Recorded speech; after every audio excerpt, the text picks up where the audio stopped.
Back to my channel पर संदीप मेरे घर आ चुका हूँ। मिस्टर गुड तो सुमरे स्कूल सीजन 1 का एपिसोड 6 से तो स्टोरी को स्टार्ट करते हैं बिना किसी देरी के। उससे पहले आपने प्रीवियस स्टोरी को नहीं देखा तो जाकर देखिए, लिंक डिस्क्रिप्शन में दिया गया है। तो स्टोरी को स्टार्ट करते हैं बिना किसी देरी के। हॉस्पिटल से डिस्चार्ज होने के बाद एक दिन सब एक छोटी सी जगह पर मिले जहाँ पर परमानेंट टीम का सीक्रेट बैकअप बेसमेंट था। के बाहर के म्यूजियम में थोड़ा सा अंधेरा था। सब सर्कल के अराउंड बैठे थे। मिस्टर सुमर, पायन और वुडी सब थके हुए थे। उनके चेहरों में बैंडेज लगा हुआ था, लेकिन अब उनकी आंखों में सिर्फ एक चीज थी, फोकस। मिस्टर धीरे से अपने टीम से बोला, डार्गन को खत्म करना है। मिस्टर बोला, हाँ हाँ हाँ, आखिरकार उसने हमें जिंदा छोड़ दिया। गलती उसकी थी, ने सीरियस होते हुए कहा। अब हम उसे अंडरएस्टिमेट नहीं कर सकते। वो अब सिर्फ अटैक नहीं करेगा, वो अब हमें तोड़ने की कोशिश करेगा। उन्होंने टेबल पर एक पुरानी मैप रखी और कहा, ये रहा उसकी आखिरी लोकेशन जहां पर उसने पिछले अटैक किया था। मिस्सू ने एक रेड मार्कर उठाया और एक जगह पर निशान लगाते हुए कहा, ये रहा हमारा एंट्री पॉइंट। यहाँ से हम चारों एंट्री करेंगे। हम 4 लोग होंगे। पूरी टीम को कहा, किसी को कुछ कहना है? सभी ने सिर को नहीं में हिला दिया और फिर मिस्सू ने कहा, ठीक है, तो फिर हम वहां पर 4 लोग जाएंगे और एक बार के लिए भी पीछे नहीं हटेंगे। ने झुकते हुए कहा, अगर इस बार उसने तुम्हें टारगेट किया तो। सुमने ने मिस्सू की तरफ देखा। दोनों के बीच कुछ सेकंड के लिए साइलेंट रही। फिर मिस्सू बोला, मैं रेडी हूँ। अगर मुझे कुछ भी होता है तो तुम लोग प्लान को कंप्लीट करोगे। सुमरे तुरंत मिस्सू को बीच में रोकते हुए बोली, मिस्सू तुम ऐसा मत बोलो। अगर तुमने मुझे पीछे छोड़ने की सोची भी ना तो मैं उस डार्कन को खुद समझा दूंगी कि लड़कियां कितनी डेंजरस होती हैं। का मोमेंट था।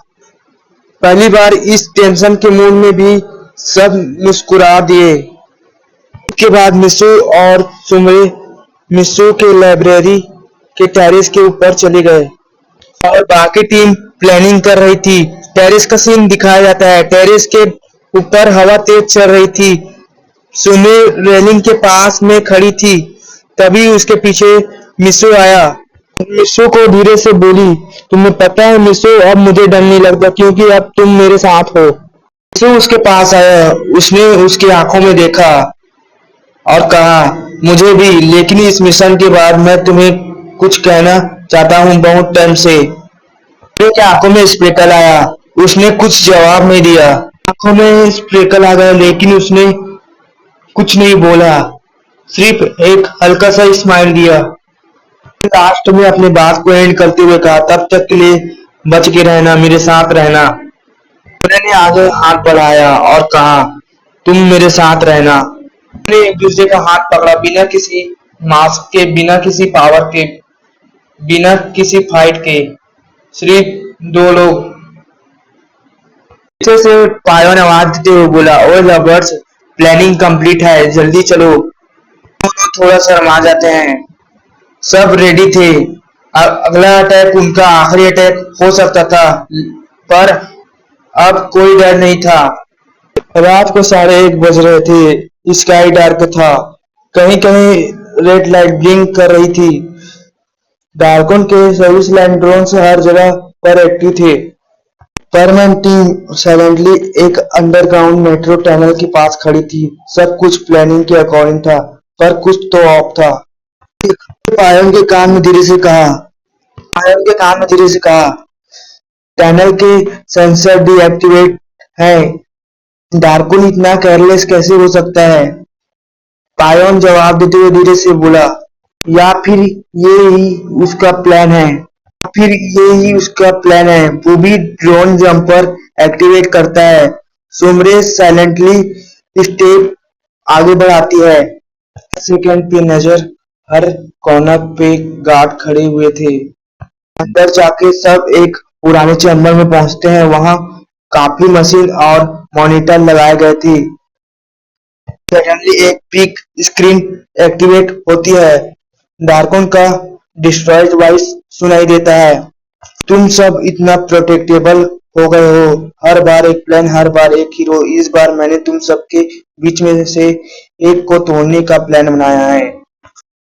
स्क्रीन में एक होलोग्राम चलने लगता है जिसमें मिस्सू की फैमिली, उसका पुराना चाइल्डहुड, उसका इमोशनल ड्रामा सब कुछ रिवील हो जाता है। सब लोग शॉक में होते हैं। ये डाटा डाकुन के पास कैसे आया? मिस्सू थोड़ा साइलेंस में चला जाता है। उसकी सांसें तेज चल रही थी। तभी सुमरी उसके पास आई और उसका हाथ पकड़ते हुए बोली, सबसे बढ़कर हो, तुम हमारे साथ हो। तुम सिर्फ पास्ट नहीं, फ्यूचर हो। रूबी ने मॉनिटर तोड़ दिया। कोई ड्रामा नहीं, सब कुछ तोड़ दो। लेकिन तभी फ्लोर हिलने लगता है। पूरा ऑटोमेटिक सिस्टम एक्टिवेट हो गया था। रकुल का प्लान था टीम को ट्रैप करके फ्लोर्स को कोलैप्स कर देना। पायन चिल्लाने लगता है, भागो, सब कुछ गिर रहा है। विश्व एक दूसरे के हाथ पकड़ते हुए आगे बढ़ते हैं, लेकिन एक पत्थर गिरता है और वो भी इंजरिड हो जाता है। बोलता है, मैं ठीक हूँ, तुम जाओ और मिशन कंप्लीट करो। मिस्सू रुकता नहीं। वो वापस आता है और बूबी को कंधे पे उठाता है और एस्केप पॉइंट की तरफ भागता है। एक ऑटोमेटेड रोबोट सिस्टम एक्टिवेट होता है। दो जेंट बैटल बोट्स उनके सामने आ जाते हैं। Final test. मित्सु ने पायन और सुमरी से कहा, बूबी को ले जाओ, मैं इन दोनों को रोकता हूँ। सुमरी मना करती है, लेकिन मित्सु सीरियस है और बोलता है, मैं पहली बार किसी के लिए लड़ रहा हूँ, सिर्फ मिशन के लिए नहीं, तुम सब के लिए।